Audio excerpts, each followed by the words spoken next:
ታውቂያለሽ ሁሉ ጊዜ ሳይሽ አክስቴን ነው የምታስታውሽኝ። እንደሷ ግርማ ሞገስ አለኝ ማለት ነው? አይ የፊታችሁ ቆዳ በጣም ነው የሚመሳሰለው። አሃ እንደኔ ቀይ ናት እንዴ? የ90 ዓመት አሮጊት ናት እባክሽ። ስማ ባለፈው እኮ የተጋባችሁ ጓደኛዬ ተፋታች። ገና 2 ወር ሳይሞላችሁ? አዎ እባክህ። ምን ነው አለች? ሰነፍ ነው ምናምን አለች።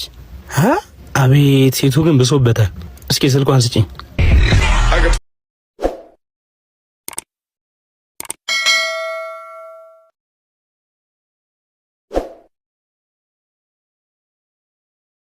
ማግባት እኮ ለዚህ ነው ጥቅሙ። አሁን ርቦኛል እንደገባው ነው አልጋይ ላይ ምግብ የምታቀርቢልኝ?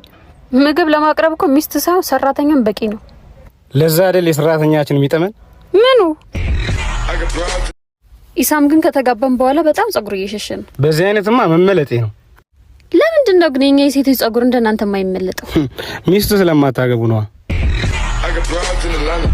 ምን ሆነሽ ነው? እባክህ የመስሪያ ቤታችን ሰዎች እንዳለ በመኪና አደጋ አለቁ። አንቺም ልትሄጂ ነበር? አዎ በእናትህ ማዘር እኮ ታማስፈቅጄ ቀርቼ። አይዞሽ በቃ ለሌላ ጊዜ ግን ስራ ተቅሪሽ። አቤት እንዲህ የተፋቀረን ሞት ባይኖር ቀላል ድጋሚ ሰው ባንሆን ራሱ እንስሳ ሆነን በተፈጠረ እንዴ! አንተ ምንም ሳትለወጥ ድጋሚ እንስሳ ሆነ ልትፈጠር? ኧረ እባክህ የኔ ወድተው ግን መጠጥ መጠጣትን አቁም።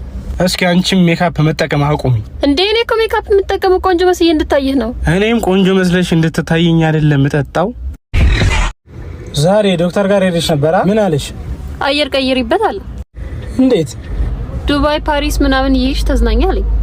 መጀመሪያ ግን የት ነው የምትወስደኝ? ሌላ ዶክተር ጋር ነው። እንዴት እንደናፈከኝ።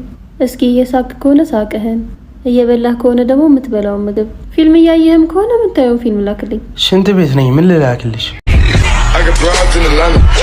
የሰው ልጅ ግን ደደብ ብሎ ሲጠራ ያናደ። ይሄ ኢክራም ጓደኛ መባላል እንዴ? ይሄ ደግሞ ቦርጫ።